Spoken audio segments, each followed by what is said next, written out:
Welcome to Fill in the Blank Word Conversations. These are weekly conversations that we started a few weeks ago in order to bring awareness to some of the words that matter most to us. This week's conversation features a good friend of mine and a mutual connection. Her name is Rhonda Delaney, who will be speaking on the word care. Enjoy. My word, a word that I base my business on, Mm-hmm. a word that is a huge part of my life, is care.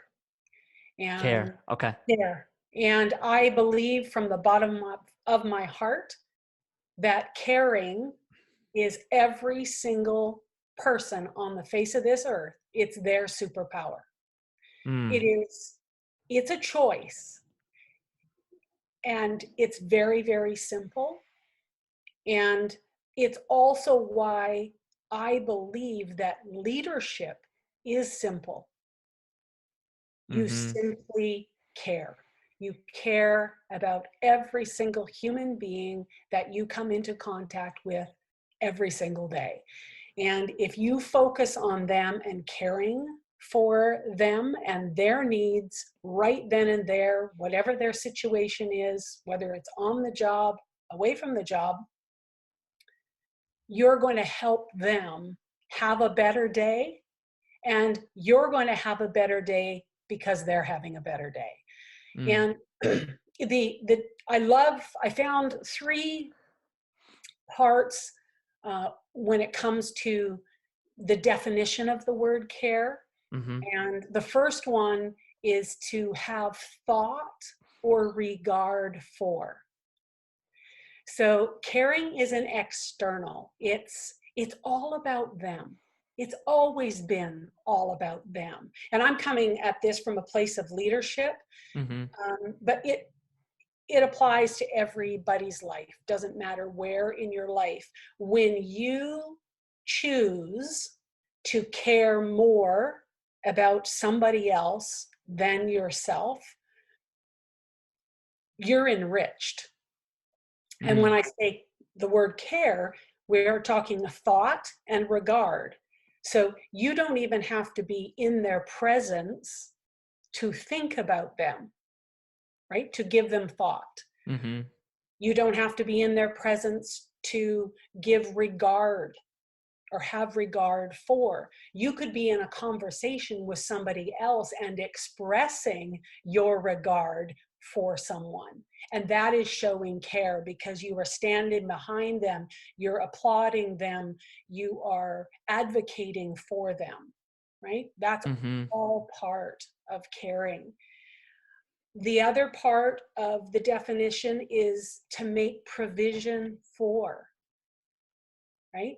And so as a leader, when you show care and when you have care, you are doing the work that makes sure that your people have whatever they need in order to do the job you've asked them to do. I mean, think of and again, this is life. It could be making sure that you have given your children all of the information that they need in order to do what you've asked them to do. Mm-hmm. You need to care enough that you've given what is necessary in order for them to do. And then the third part of the definition is to look out for, right? To Mm-hmm. to care. If you see that something's amiss, if you see that maybe their behavior is not what it normally is, caring enough to say, hey, I've noticed your energy's down or you've been struggling. Can I help? Is there Mm-hmm. something that I can do for you? It's also caring in the work setting. You've got somebody in your department and they might not be fitting. This might not be the best fit. That you look out for them And you look around at other departments, and is there a better fit? Is there another place that would be better for them to be than where they are right now?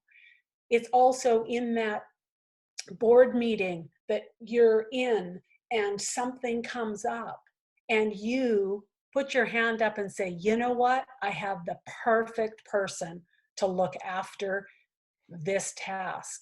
And Mm-hmm. it's so and so. It's promoting them, looking out for them by speaking up for them and speaking them into increased opportunity, career advancement, that kind of thing.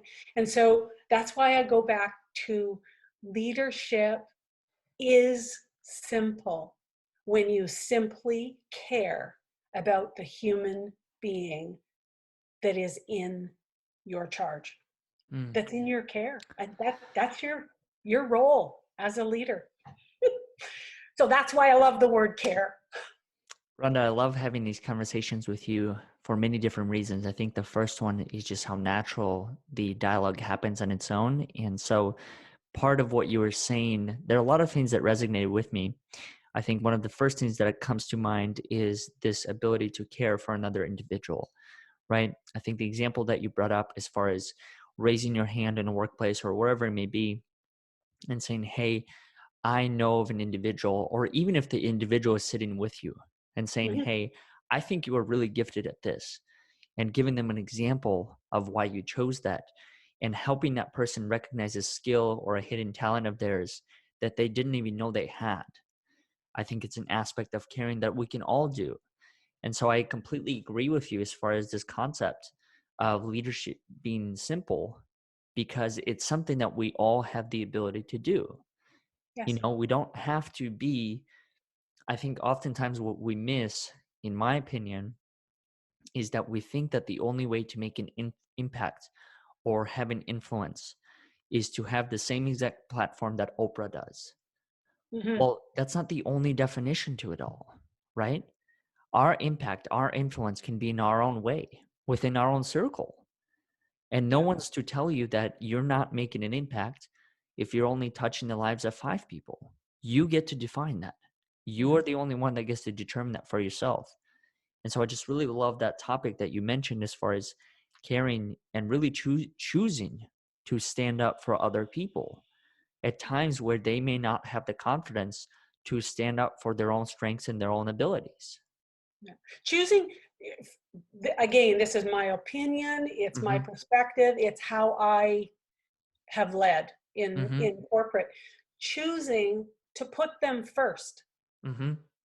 their need. What do they need in order to feel cared for, to feel loved, to feel supported, to feel that what they do matters, to feel that what they say and how they're contributing matters. And for me, that is what caring is all about. When you think about so many employees, they are bombarded with metrics, Mm-hmm. with data, with Mm-hmm. all this unfeeling numbers and letters and deadlines and all the rest of it, right? Mm-hmm. If you've done your job as a leader, none of that is fearful because they are so engrossed in what they're doing because they're loving it. They are feeling they are valued. Their contribution is exciting because they can see that they're making a difference. They've been able to understand how their desk, their world, what they're doing fits into the big picture. And Mm-hmm. then all those numbers and letters and all that other stuff just looks after itself because you have a department of people that are just loving what they're doing and feeling very secure because you have shown them that you care. Mm-hmm. You've shown them that you do think about them. You've shown them that you have their back. Mm. It's that simple. Mm-hmm. Take us a step back and help me understand, because I'm assuming that this particular mindset and your own understanding took time to develop. What inspired this, and how did you come to this particular understanding of leadership in business that you understand it through the lens that you have now? I would say that I've always been a giver. Mm-hmm. I've always been a cheerleader. That's who I am. You talk to anybody that has worked with me over the years when I was in network marketing and direct sales, putting teams together and working at helping everybody get on the annual trips and all that kind of thing. All my athletics through school, I was cheering just as hard when I was standing on the sidelines as I was when I was in the game itself. That all comes naturally to me, but I think it rounded out in my later years as I became a gardener. Mm, And it was from the garden that I realized how horrible the garden would look and be if all I had was one plant. mm-hmm. If I pruned everything in the same shape. Uh, and what makes a garden spectacular is the diversity of plants. Ones that flower, ones that don't. Ones that have bold foliage, the ones that like the shade, the ones that want to be front and center in the sun.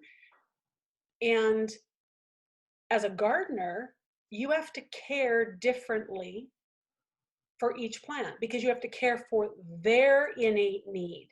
It can't be a blanket thing. Some of them want a lot of water, some of them want virtually none. So you have to change how you respond to that plant by the Mm-hmm. information the plant is giving you. And that's why spectacular people gardens are so fun, because you as this leader are you're given the task of dialing in and figuring out what each person needs in order to just be this spectacular human being. Flourish. Mm-hmm. Yeah, you can't, there is no one size fits all.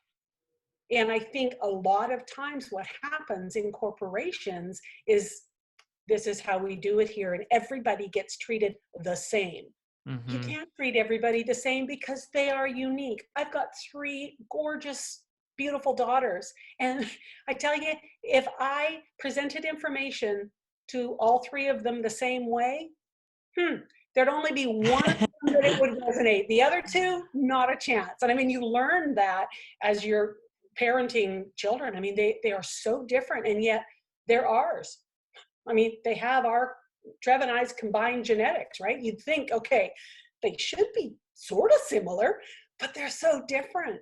And going back to this caring, that's why it's so important that you care for each individual person, because their needs are very different than the one that's sitting at the next Mm-hmm. desk. So it was the garden that really helped solidify and clarify all this for me, as far as leadership is concerned. Mm, I love that.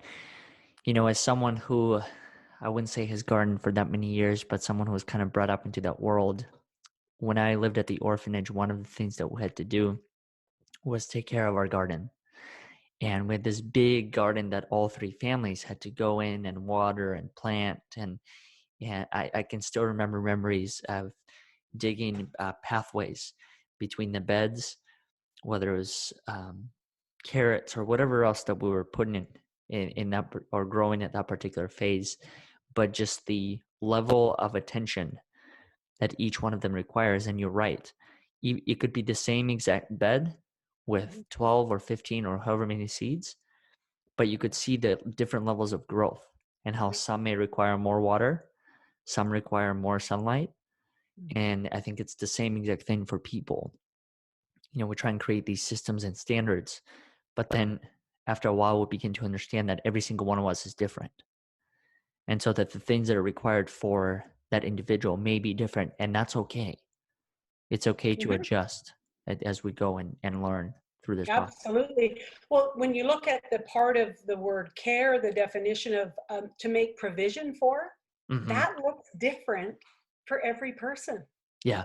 One of the things I was so struck and felt actually really condemned when I was in this last job in corporate. I'm an auditory visual learner. Mm-hmm. You know? I want to see what you're doing. I want you to be talking to me.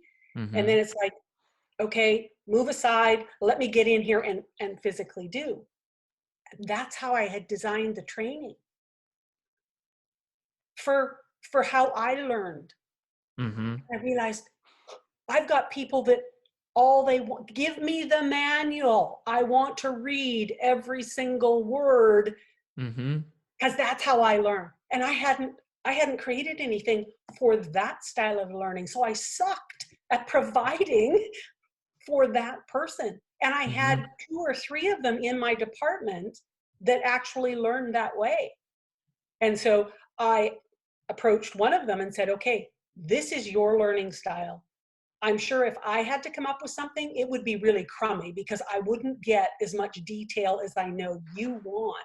And so she created a whole book, that desk manual, that was all written instruction.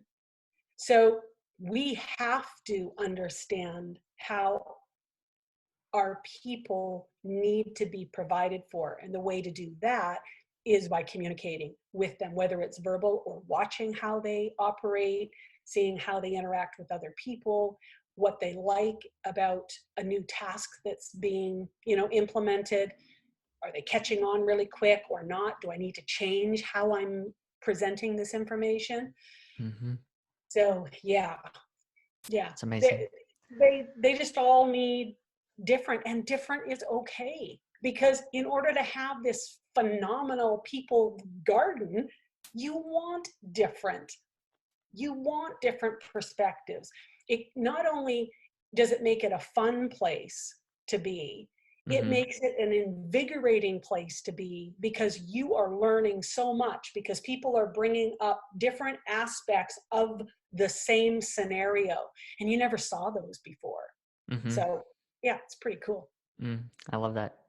Final thought for today's episode, and this is a question that I've been curious about when it comes to this level of impact and caring for other people. And the question is, how will you, or have you, been a contribution to someone else's life today?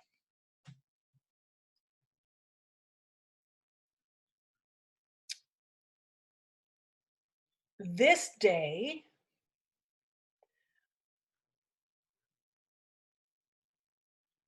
at this point, and let me think, in the day, what I've done today. Mm-hmm. Well,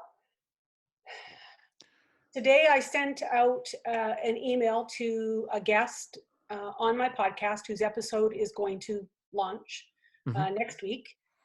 And I have given him, I have provided for him the art and the collateral, the URLs, so that he can promote in his network his podcast episode.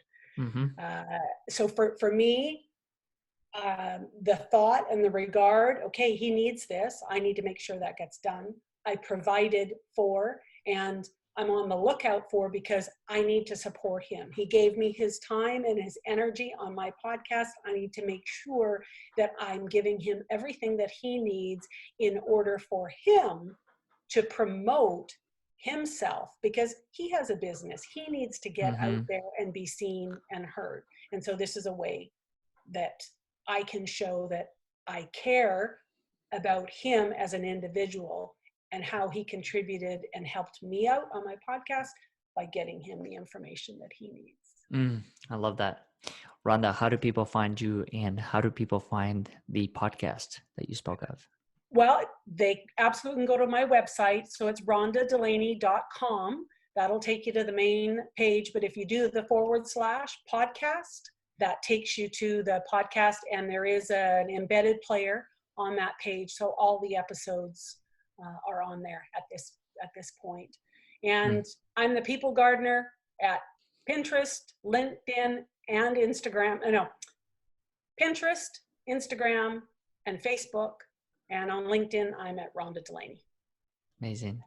Well, thank you so much for sharing your journey and your insights and everything that you've done. Like I told you before, it's always a pleasure for me to connect with you and have this conversation and really create this space where we can learn from another, and hopefully other people will be able to learn as well. So I really do appreciate you coming on here and sharing who you are and the different elements of your life that Yeah, you've lived through this far. You're absolutely welcome. And don't forget, caring is your superpower, Miss